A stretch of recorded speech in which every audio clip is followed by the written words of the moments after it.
करारविन्देन पदारविन्दे मुखारविन्दे विनिवेशयन् लोटस्य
कृष्णा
સ્તોત્રનો પાઠ જે પ્રેમે કરે, Damodar દયાદાને સહેજે Golok સંચરે.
Rama Rama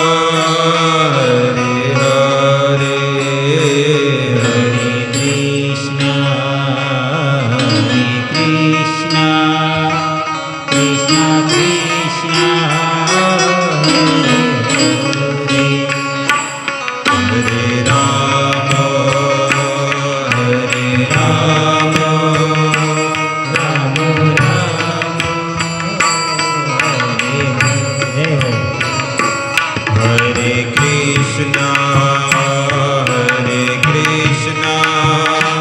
Krishna Krishna, Hare Hare, Hare Rama,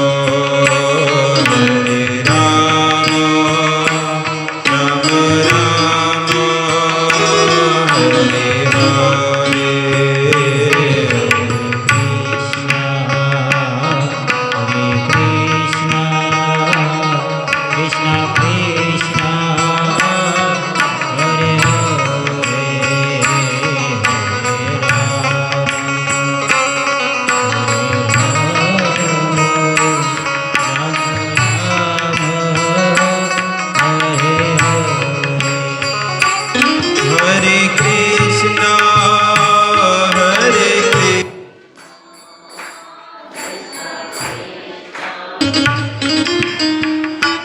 Hare Krishna, Hare Krishna, Krishna Krishna, Hare Hare, Hare Rama,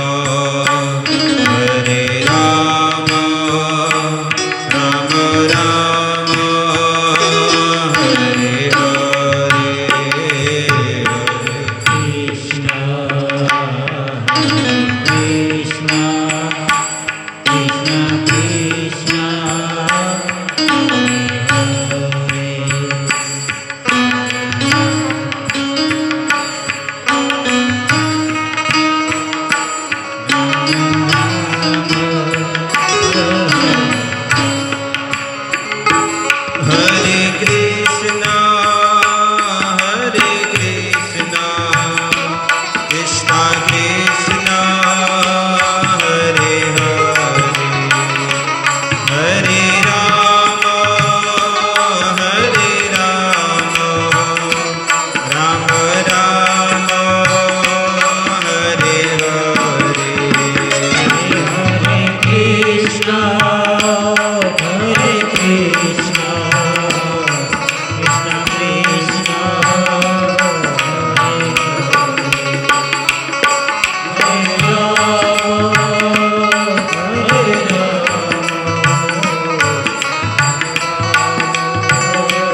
Krishna Krishna Krishna Hare Hare Hare Rama Rama Hare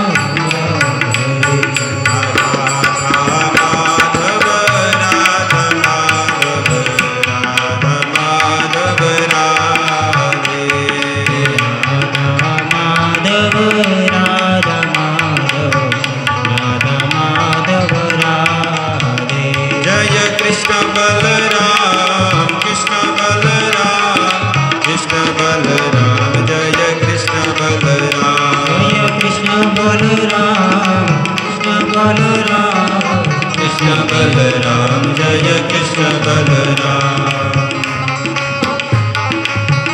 जय गौरानिताय जय गौरानिताय गौरानिताय जय गौरानिताय गौरनिताय जय गौरनिताय गौरनिताय जय गौरनिताय हाँ प्रभुपद प्रभुपद प्रभुपद शिव प्रभुपद प्रभुपद प्रभुपद प्रभुपद श्रील प्रभुपद जय जय प्रभुपाद प्रभुपाद प्रभुपाद प्रभुपाद जय प्रभुपाद प्रभुपाद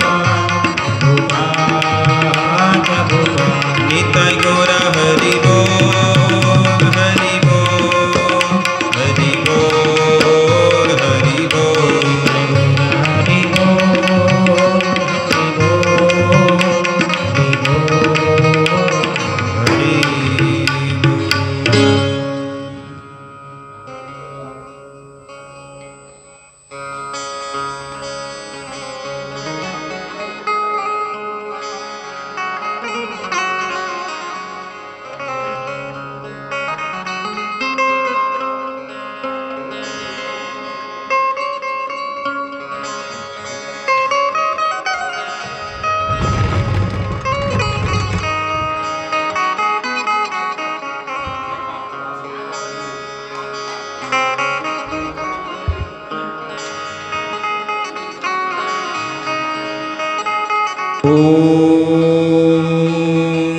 नमो भगवते वासुदेवाय ॐ नमो भगवते वासुदेवाय ॐ नमो भगवते वासुदेवाय ॐ नमो भगवते वासुदेवाय ॐ नमो भगवते वासुदेवाय ॐ नमो भगवते वासुदेवाय नारायणं नमस्कृत्यं नरं चैव नरोत्तमं देवीं सरस्वती व्यासं ततो जयामुदीरये नष्टप्रायेषु अभद्रेषु नित्यं भागवत सेवया भगवती उत्तम श्लोके भक्तिर्भवति नयेष्ठति ॐ ज्ञानमितिमिरन्धस्य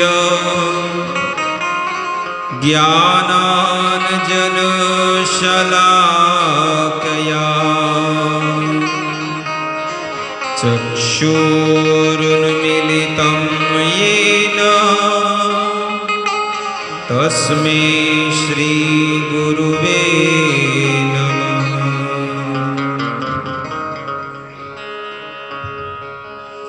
हरे कृष्णा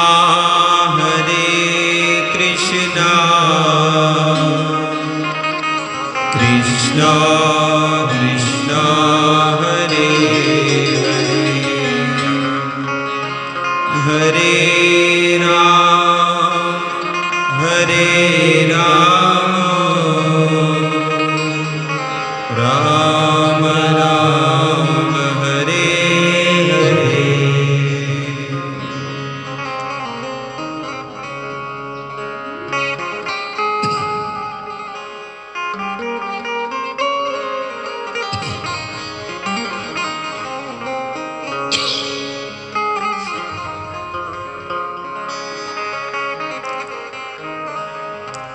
સાત દિવસીય શ્રીમદ ભાગવત સપ્તાહના આ સપ્તમ દિવસમાં ઉપસ્થિત સર્વ વૈષ્ણવોનું હાર્દિક સ્વાગત છે.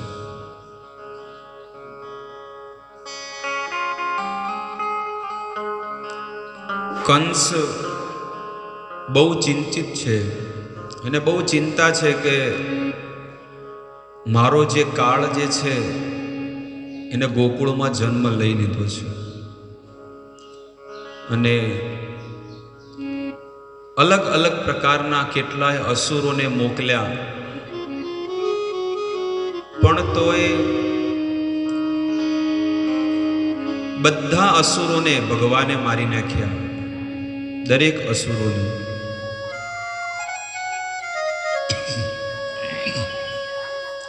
ત્યારે નારદ ઋષિમુનિ કંસ પાસે આવે છે અને કંસને કહે છે કે કુશળ મંગળ છે ને? ત્યારે કંસ કહે છે હું બહુ દુઃખી છું. કેમ? કારણ કે હજી સુધી મારો કાળ જીવે છે અને કયા સમયે મને મારશે એની કોઈ ગેરંટી નથી. ત્યારે નારદ મુનિ સલાહ આપે છે કે તું એક કામ કર, એ ત્યાંથી નથી મરતો તો એને અહીંયા બોલાવો. ભગવાનની ઈચ્છાથી આ બધી વસ્તુ થાય છે. નારદ ઋષિ મુનિ એ ભગવાનના કહેવા પ્રમાણે જ જીવન જીવવાવાળા છે. ભલે સંસારમાં લોકો એને ગમે તેવા સમજતા હોય, પણ નારદ ઋષિ મુનિ છે ને ભગવાનના ઈશારે અને ભગવાનના કહેવાથી જ કર્મ કરે છે. ભલે એમાં લોકો એને ગાળો પણ બોલે, દુષ્કર્મ કરે, કોઈ પણ કાર્ય કરે, એમાં એમને કોઈ એવું નથી. એટલે કંસ વિચાર કરે છે કે વાત સાચી છે. કોઈ વ્યક્તિ કાળથી દૂર ભાગે, પણ આ કંસ છે ને કાળને પોતાની પાસે બોલાવે છે. મોત જે હોય ને, લોકો મોતથી દૂર ભાગે છે, પણ કંસ એ મોતને પોતાની પાસે બોલાવી રહ્યા છે. વ્રજની અંદર 11 વર્ષ સુધી ભગવાને ગોકુળમાં અને વૃંદાવનમાં લીલા કરી. હવે કંસ વિચાર કરે છે કે એવો કયો વ્યક્તિને હું ત્યાં આગળ મોકલું, વિશ્વાસ પાત્ર. ત્યારે અક્રૂરજીને વ્રજમાં મોકલે છે. ધનુષ ભંગ લીલા, મલ્લ યુદ્ધ, આવા મોટા ઉત્સવનું એને આયોજન કરાયું અને આ આયોજન નિમિત્તે કૃષ્ણ અને બલરામને આ 2 જણાને આમંત્રણ આપ્યું અને આમંત્રણ પાઠવવા એમને લેવા માટે અક્રૂરજીને મોકલ્યા. ત્યારે અક્રૂરજી બહુ પ્રસન્ન થયા કે મને ભગવાનના દર્શન થશે. હંમેશા કોઈ પણ વ્યક્તિને કોઈ સેવા સોંપવી હોય ને તો સારા વ્યક્તિને અને જે સેવા કરી શકતો હોય એને સેવા સોંપવી જોઈએ. ઘાયમાં આપણે ઘણી વખત એવું કાર્ય કરીએ, કામ ધંધામાં પણ કોઈ બિઝનેસ કરતો હોય પણ એવા વ્યક્તિના હાથે એવું કામ કરાવડાવે તો એ ઊંધું વાળી નાખે. થોડાક સમય માટે વિચાર પણ કરવો જોઈએ કે આપણે આને આ કામ સોંપીએ છીએ એ કરી શકશે કે નહીં. એવી રીતે ઘરમાં પણ બધો વ્યવહાર કરવો હોય, કોને કેટલું દેવું શું ન દેવું એ બધું આપણે ખ્યાલ રાખવો જોઈએ. આવી રીતે અક્રૂરજીને મોકલે છે વ્રજની અંદર.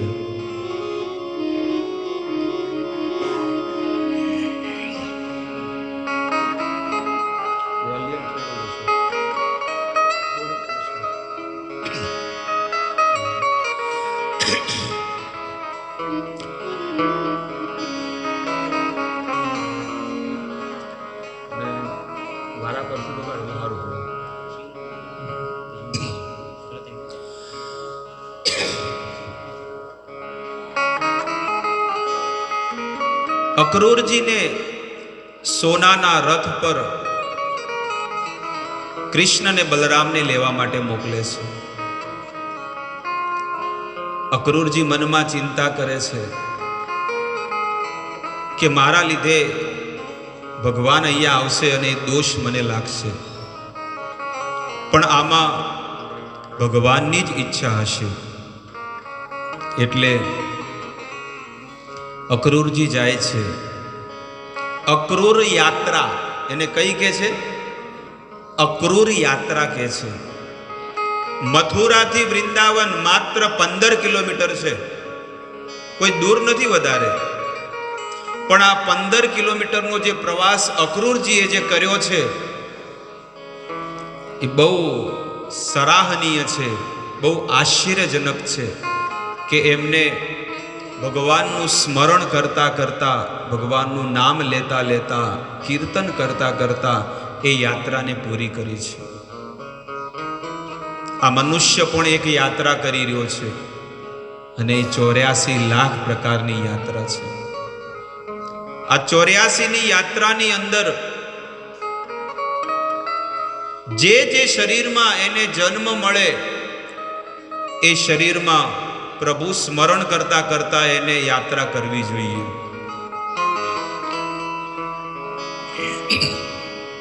અને મનુષ્ય શરીરમાં તો એક ઘડી માટે પણ ભગવાનને ભૂલ્યા વગર ભગવાનનું નિત્ય સ્મરણ કરતું રહેવું જોઈએ. આવી રીતે એ સ્મરણ કરશે તો એ જીવાત્માને ભગવત ધામનો અધિકારી બને છે.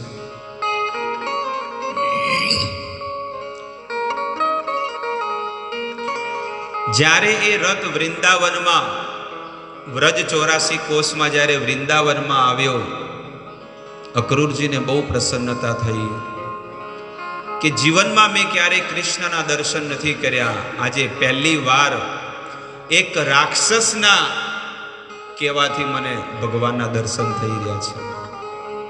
અક્રૂરજી એટલા માટે ગયા હતા કે ચલો મને, હું ગમે તે રીતે જાઉં છું પણ ભગવાનના દર્શન કરવા તો જાઉં છું. કંસ મને મોકલે છે પણ ભગવાનના દર્શન કરવા માટે મોકલે છે. જાય અને જેવા યશોદા અને નંદ બાબાના ઘરે જાય છે તો એમનું સ્વાગત કરે છે. અક્રૂરજી જેવા ઘરે ગયા, એમની સેવા કરી. સૌથી પહેલા એમના ચરણ ધોયા. ચરણ ધોઈને એમને બેસાડ્યા, ભોજન કરાવડાવ્યું. શાંતિથી જ્યારે બધા બેઠા ત્યારે નંદ બાબા પૂછે છે કે તમે બહુ સમય પછી અહીંયા આવ્યા છો, બહુ સારું કર્યું, અવારનવાર આવી રીતે આવતા રહો. બંને જણા બહુ સુખ દુઃખની વાતો કરે છે. ત્યારે અક્રૂરજી પોતાના મનનો ભાવ કહે છે કે હું શા માટે અહીંયા આવ્યો છું. હે નંદ બાબા, હે યશોદા, હું કૃષ્ણ અને બલરામને લેવા આવ્યો છું. જેવું યશોદા અને નંદ બાબાએ નામ સાંભળ્યું, યશોદા ત્યાં ધડામ દઈને ચક્કર ખાઈને હેઠા પડી ગયા અને યશોદાજી મૂર્છિત થઈ ગયા છે. જેના જીવનમાંથી કૃષ્ણ જતા રહે ને એ જીવાત્મા બહુ દુઃખી હોય છે.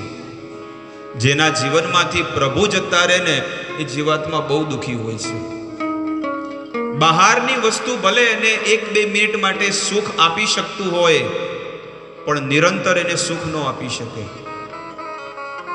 આજે યશોદાને નિરંતર સુખ હતું, પણ જેવો શબ્દ એમના કાનમાં પડ્યો કે કૃષ્ણ અહીંયાથી જઈ રહ્યા છે, તરત જ હૃદયમાં બહુ દુઃખ થયું અને મૂર્છિત થઈ ગયા. ભગવાન અને ભક્તનું જીવન કેવું છે? માછલી અને પાણી જેવું છે. જેમ માછલી પાણી વગર એક ઘડી માટે પણ જીવી ન શકે, એવી રીતે આ જીવાત્મા પણ ભગવાન માટે એક ઘડી માટે જીવી ન શકે. માછલીને તમે જુઓ, બહાર કાઢો તો એ જીવી નહીં શકે, તરફડી જશે. તમે એમ વિચાર કરો કે માછલીને ઘીમાં નાખું તો જીવશે, એ પણ લિક્વિડ જ છે ને, પણ ઘીમાં માછલી નહીં જીવી શકે. તેલમાં રાખો કે માછલીને એસીમાં રાખો તોય નહીં જીવી શકે.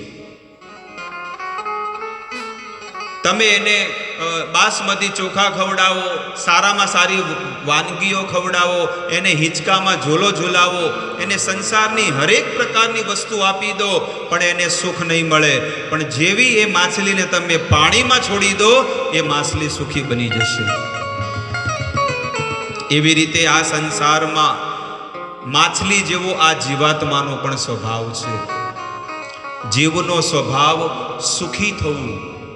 જીવનો સ્વભાવ શું છે? સુખ પ્રાપ્ત કરવું. એટલે અલગ અલગ વસ્તુમાં સુખ એને શોધે છે, પણ એને કોઈ જગ્યાએ સુખ નથી મળતું. અલગ અલગ વસ્તુમાં આ સંસારનું જીવાત્મા સુખ શોધે છે.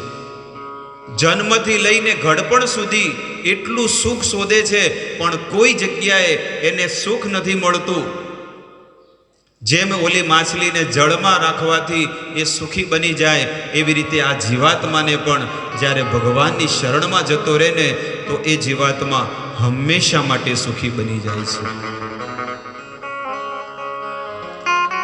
અક્રૂરજી જ્યારે વાત કરી તો યશોદા મૈયાને મૂર્છિત થઈ ગયા, બેભાન થઈ ગયા. હું મારા કાનાને નહીં જવા દઉં, હું મારા કૃષ્ણને નહીં લઈ જવા દઉં.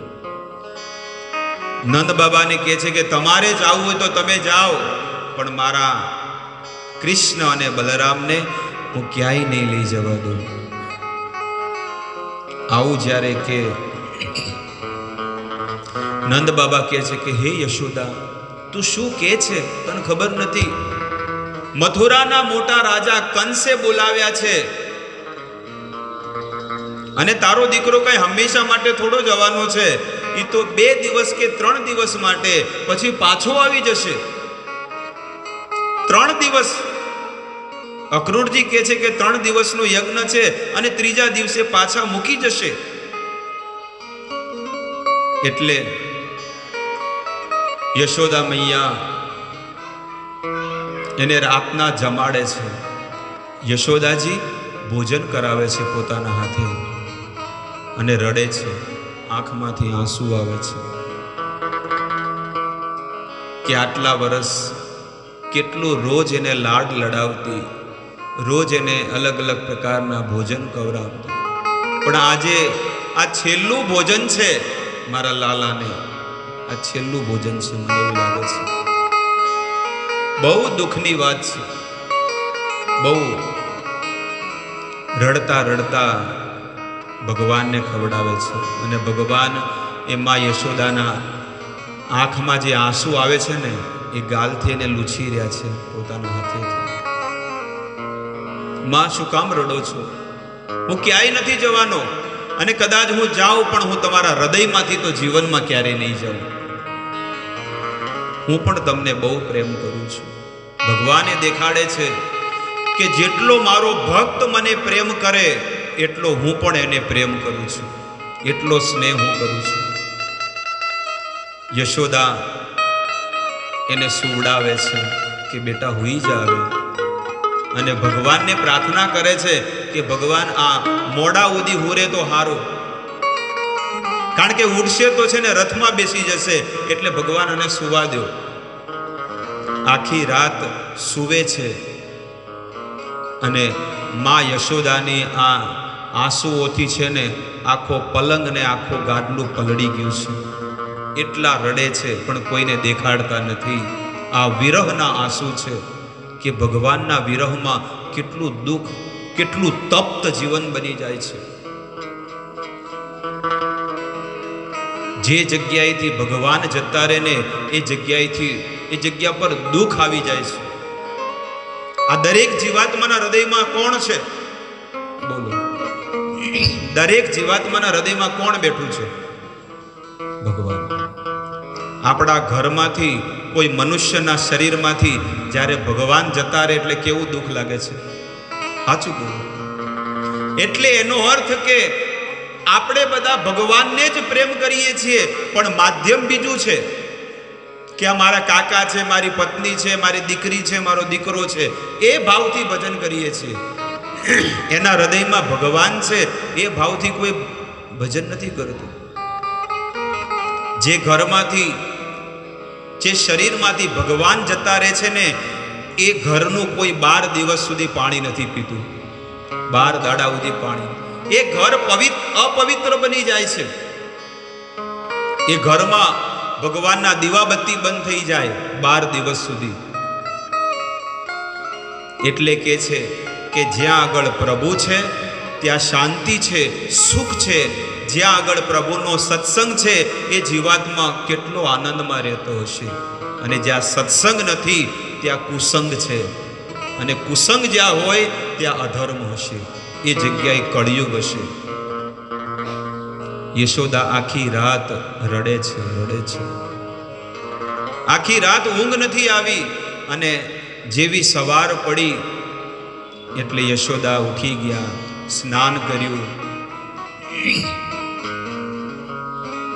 જ્યારે સ્નાન કરીને નંદ બાબા ઉઠ્યા, બલરામજી પણ ઉઠી ગયા, અક્રૂરજી પણ ઉઠી ગયા, આખું વ્રજ ઉઠી ગયું છે, પણ એક નથી ઉઠ્યા. કૃષ્ણ હજી સૂતા છે. યશોદા, લાલાને ઉઠાડો, હવે મોડું થઈ રહ્યું છે. અક્રૂરજીએ રથ કાઢી મૂક્યો છે. યશોદા અંદર ઓરડામાં જાય છે, રૂમમાં,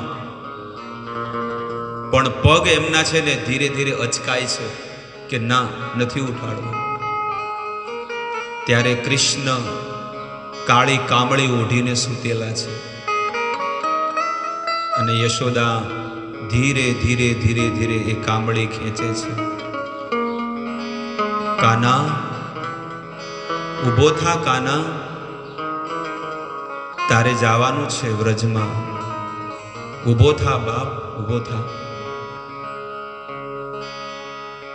ભગવાન ઊભા થાય છે અને સૌથી પહેલા માતાના દર્શન કરે છે. એમને ઊભા કરીને સ્નાન કરાવ્યું, શરીરનો શણગાર કર્યો, અને મા યશોદા એ કૃષ્ણને પોતાના હાથેથી ભોજન કરાવે છે કે લે, આ સવારનું શિરામણ તું અહીંયા કરતો જા. ફરી મને મોકો મળે કે નહીં મળે એ તો હરી ઈચ્છા. કેટલો સ્નેહ ને કેટલો પ્રેમ કરે છે. અરે આ સંસારનો કોઈ જીવાત્મા કે કોઈ વક્તા શું વર્ણન કરી શકે કે હૃદય, એ યશોદાના હૃદયમાં શું ભાવ હશે? ઊંચા, કેટલા ઊંચા ભાવ હશે. આપણી આ જીવવાથી આપણે શું વર્ણન કરવાના છીએ? એટલું વર્ણન, એટલું અદ્ભુત સુખદેવજી વર્ણન કરે છે કે હે પરીક્ષિત, યશોદા જેવો પ્રેમ આ જગતમાં બીજી કોઈ માતા ન કરી શકે.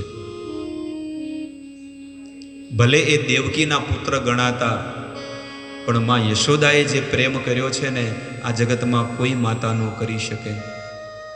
રડે છે.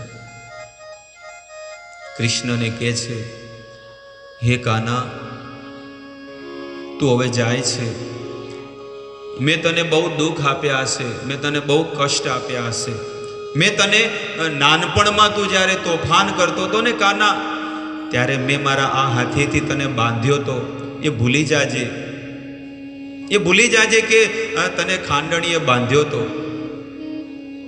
ત્યારે ભગવાન કહે છે કે એ વાત તો હું જીવનમાં ક્યારેય નહીં ભૂલું માં, એ વાતને તો હું જીવનમાં ક્યારેય નહીં ભૂલું. કારણ કે આ જગતમાં તારા સિવાય મને કોઈ ન બાંધી શકે. હું વિશ્વ બ્રહ્માંડનો નાથ છું, પણ હે માં, તે મને ખાંડણીએથી અને દોરડેથી નથી બાંધ્યો, તે મને તારા ભક્તિના બંધનમાં બાંધ્યો છે. એટલે આ વાત તો હું ક્યારેય નહીં ભૂલું. આમ કરીને બધાને મળે છે, બધા ગોવાળિયાઓ રડે છે, બધી ગાયો રડે છે. ખાલી વ્રજની અંદર એક જ વ્યક્તિએ ભોજન કર્યું હતું, અને એ છે કૃષ્ણ. બીજા કોઈએ ભોજન નહોતું કર્યું. ગાયોએ ભોજન નહોતું કર્યું, વાછરડાઓએ પણ ભોજન નહોતું કર્યું કે લાવ હું થોડો ઘાસ ચાલું. કારણ કે એ પણ સમજે છે વ્રજની લતા પતા હરેક વસ્તુ ભગવાનને સમજે છે, ભગવાનને પ્રેમ કરે છે. એવો સ્નેહ આ જગતમાં બીજો કોઈ ન કરી શકે. એ દિવ્ય ધરાતલની દિવ્ય વસ્તુ છે. પણ આ ભાગવત એવો રસ છે ને કે એ જે પણ ભક્ત ખાલી ભાગવત સાંભળે ને, એ નિશ્ચિત જો એનું હૃદય શુદ્ધ હશે ને તો એના આંખમાંથી આંસુ આવી જશે.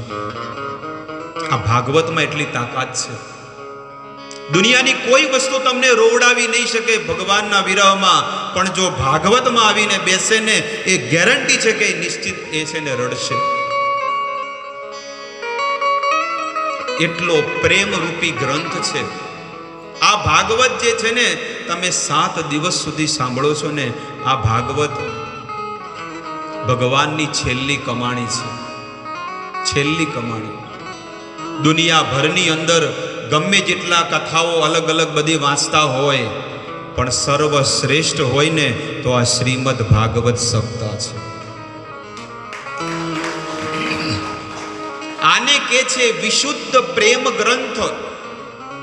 શ્વાસ છેલ્લી ઘડી સુધી આ જ ભાગવતને સાંભળતું રહેવું જોઈએ. અને એક દિવસ એવો આવશે કે તમને ભગવાન પ્રત્યે એટલો પ્રેમ થઈ જશે ને, તમને આ સંસાર છે ને મિથ્યા લાગવા માંડશે. ભગવાનના પ્રેમમાં એટલા ગાંડા બની જશો તમે કે સંસારની કોઈ વસ્તુમાં તમને મન નહીં લાગે. તમારું મન 24 કલાક પ્રભુમાં લાગશે. એટલો વિશુદ્ધ પ્રેમ ગ્રંથ છે. એટલે તો સુખદેવ ગોસ્વામીને આ પ્રેમ ગ્રંથ આપ્યો.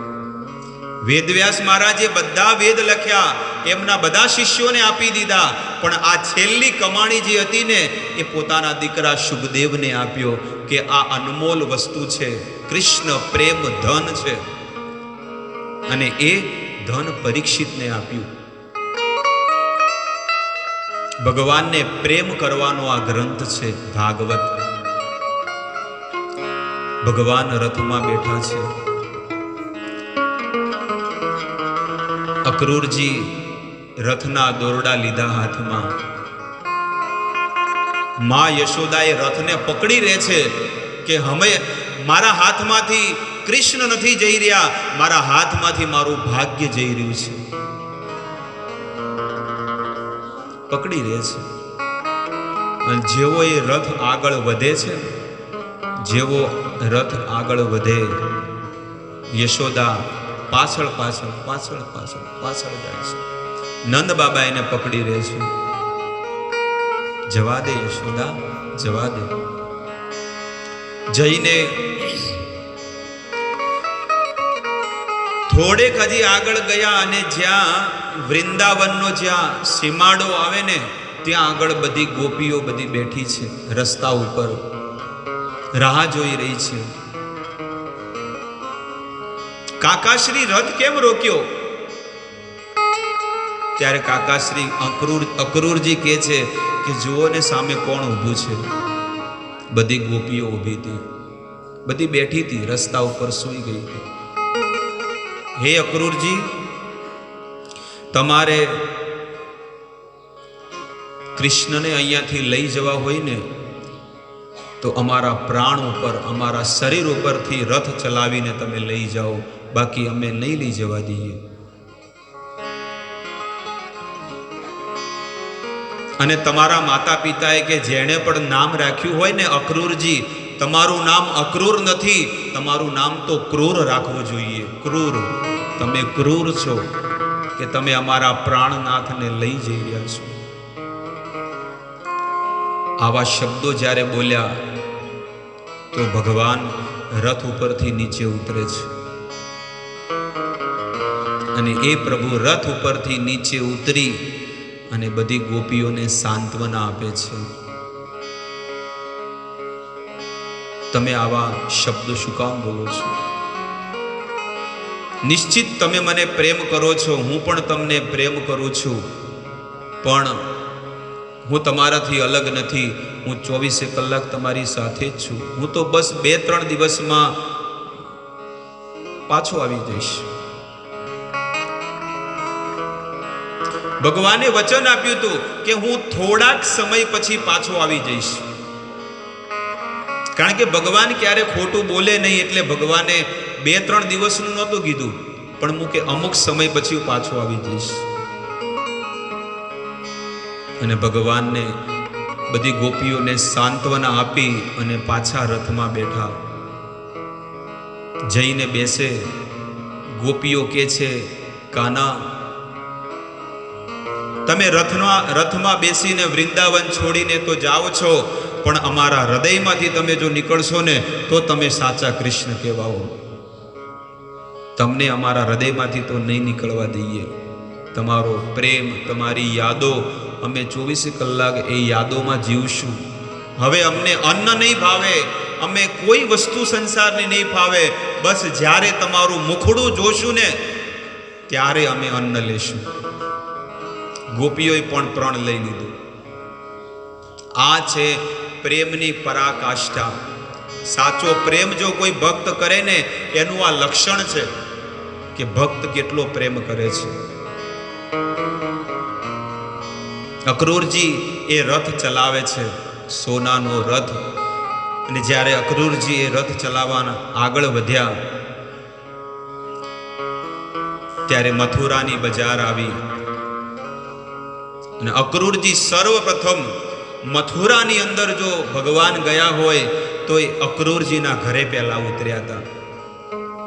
તૈયાર થયા, નાયા ધોયા, અને અક્રૂરજી અને એમની પત્નીએ સુંદર ભોજન બનાવીને ભગવાનને ભોજન કરાવ્યું છે. જેના ઘરે ભગવાન ભોજન કરે કે ભગવાનના ભક્તો ભોજન કરે એ ઘર કેટલું ભાગ્યશાળી કહેવાય, કેટલું સૌભાગ્યશાળી કહેવાય કે જ્યાં આગળ ભક્તોના પગલા પડતા હોય, સાધુ સંતોના પગલા પડતા હોય. અક્રૂરજી જમાડ્યા ત્યારે કૃષ્ણ અને બલરામ કહે છે કે એક કામ કરો ને, આપણે મથુરાની બજારમાં ફરીને આવતા રહીએ બધા. અમુક ગોવાળિયાઓ પણ એમને ત્યાં આવેલા મથુરામાં સાથે પાછળથી. તો બધા ગોવાળિયા અને કૃષ્ણ બલરામ આ 2 જણા મથુરાની બજારમાં જાય છે. ત્યારે કૃષ્ણ અને બલરામને જ્યારે જોયા બધા લોકોએ, પાછળથી ગોવાળિયાઓ કહેતા, વૃંદાવન બિહારી લાલ કી જય, ભગવાનને કૃષ્ણનો જય જયકાર કરવા માંડ્યા. ત્યારે બધા લોકો વિચાર કરે છે મથુરા વાળા કે અહીંયા તો કંસ રાજાનો જય જયકાર કરતા આ બીજા કોણ છે? વૃંદાવન બિહારી લાલ. ત્યારે જોયું તો અરે આ તો કૃષ્ણ છે, જેની ચર્ચા બધા લોકો કરે છે, જે પ્રભુની, એ પ્રભુના દર્શન આપણને થઈ રહ્યા છે. તો ભગવાનને બધા લોકો છે ને હોળીથી રમાડી રહ્યા છે. કોઈ માખણના લોંદા મારે છે, કોઈ દહીં દૂધ, અને આવી રીતે ભગવાનનો અભિષેક કરે છે ઉપરથી. ભગવાનનો જ્યારે અભિષેક થયો, હવે કૃષ્ણ અને બલરામ ને ગોવાળિયા બધા લોકો કહે છે કૃષ્ણને કે અમારા બધા કપડાં તો જો કેવા થઈ ગયા, અને આપણે મોટી સિટીમાં ફરવા આવ્યા છીએ, ગામડાના હોય તો વાત અલગ છે. તો હવે અમને કંઈક નવા કપડાં લાવીને આપો. ત્યારે સામેથી એક ધોબી આવતો હતો, જે કંસના કપડાં લઈને ઇસ્ત્રી કરેલા હોય કે ધોયેલા હોય કે નવા હોય એ બધા વસ્ત્ર લઈને આવતો હતો. અને એ વસ્ત્ર લઈને જ્યારે આવતો હતો ત્યારે ભગવાન કહે છે કે આ કપડાં અમને આપને, અમારે જોવે છે. ત્યારે ધોબી કહે છે કે તમારી આવી આટલી મોટી તાકાત, આ કંસના કપડાં છે, આ રાજાના કપડાં છે, એના માટે નવા વસ્ત્ર બનાવડાવ્યા છે. ત્યારે ભગવાનને જ્યારે જેમ તેમ બોલ્યા ત્યારે બલરામજી કહે છે કે હવે આને કંઈક દેખાડી દે. એટલે માત્ર ખાલી એક જ લાફો ભગવાને આમ માર્યો, તરત જ એના મોઢામાંથી લોહી નીકળવા માંડ્યું અને એ તો ત્યાં એક બાજુ પડી ગયો. સામે પેલો દરજી જોઈ રહ્યો હતો કે આ એક નાનકડા બાળકે શું કર્યું, ખાલી એક લાફો માર્યો ત્યાં પડી ગયો. મોટો ભીમ જેવો એકદમ વિશાળ હતો અને બધા કપડા એ બધા પોટકું ભરેલું હતું, બહુ મોટું. બધા ગોવાળિયાને કે તમને જે મેળ પડે લઈ લો. બધા લોકોએ કપડાં પહેરી લીધા. પહેરવા જાય પણ એટલા મોટા મોટા થાય, જેમ લોકો નાઇટી ન પહેરે એવા મોટા મોટા કપડાં થવા માંડ્યા. એ કે આમાં તો અમે તો 2 જણા હમાઈ જઈએ, આ કપડાની અંદર અમે 2 જણા હમાઈ જઈએ, એટલો મોટા કપડાં છે. એ કે કામ કર, બધા લોકો ફિટિંગ વાળા કપડાં પહેરે છે ને, તો અમને પણ થોડું ફિટિંગ કરાવી દે. દરજી કાકા પાસે ગયા. દરજીને કીધું કે આ અમારા બધા કપડાં બધાને છે ને વ્યવસ્થિત ફિટિંગ કરી દો, જેવી આપની આજ્ઞા. કારણ કે જોયેલું જ હતું હમણાં કે ના પાડશું તો. દરજીને બધા કપડાં બધા ફિટિંગ કરાવી દીધા. અને જ્યારે ભગવાનના પણ કપડાં ફિટિંગ થઈ ગયા કે બધાનો ચાર્જ બોલો કેટલો થયો. એટલે એ કે જો હું ચાર્જ હમણાં લઉં તો પેલા જેવું મારું બી થઈ જાય કે તમારી પાસે લેવાઈશ ન લેવાય. પણ ભગવાને એમની પાસેથી અમુક જે પૂંજી હતી ને એ દરજી કાકાને આપ્યું કે લો તમારી મહેનત, તમારું મહેનતાણું, અને આશીર્વાદ આપ્યા. શું આશીર્વાદ આપ્યા? જીવો ત્યાં સુધી શીવો. તમે જીવો ત્યાં સુધી શીવો. બોલો 60-70 વર્ષનો હોય ને તો એક ફટાકે છે ને આમ હોય નાખી દે, ને આપણે તો 10 વખત છૂટ વાળું કરીને નાક ન કરીએ તોય ન જાય. આ તો હોલ નાનો છે, નાકું નાનું છે, જતું જ નથી અંદર. આશીર્વાદ આપી દીધા. બોલો ગમે જેવો 70 વર્ષનો હોય ને ચશ્મા લગાડીને સટાક કરીને જવા દે. અને આપણે તો 10, 15, 20 મિનિટ થાય તો બોલો હકીકતમાં છે કે નહીં, એ ભગવાને આશીર્વાદ આપેલા છે કે જીવો ત્યાં સુધી શીવો, શીવ્યા જ કરો. અને બીજા આશીર્વાદ આપી દીધા કે તમને બીજા આશીર્વાદ આપું છું કે કપડાં કરતા સિલાઈ મોંઘી, 450 પણ બ્લાઉઝ 600. એટલે ચિંતા કરતા જ નહીં, તમારે શિવે જ જવાનું, એટલી તેજી તમને. આવા આશીર્વાદ આપ્યા. અને ત્યાંથી ભગવાન એ મથુરાની બજારમાં આગળ જાય છે. આગળ જઈને એક કદરૂપી સ્ત્રી હતી. કદરૂપી એટલે દેખાવમાં સુંદર નહીં, અને શરીરના પ્રત્યેક અંગ એના વાંકા હતા, શરીરમાં કોઢ લાગેલો. મથુરાનો કોઈ પણ વ્યક્તિ એ સ્ત્રીને દર્શન કરે ને તો પહેર્યા કપડે છે ને સ્નાન કરી લેતો, એટલી કદરૂપી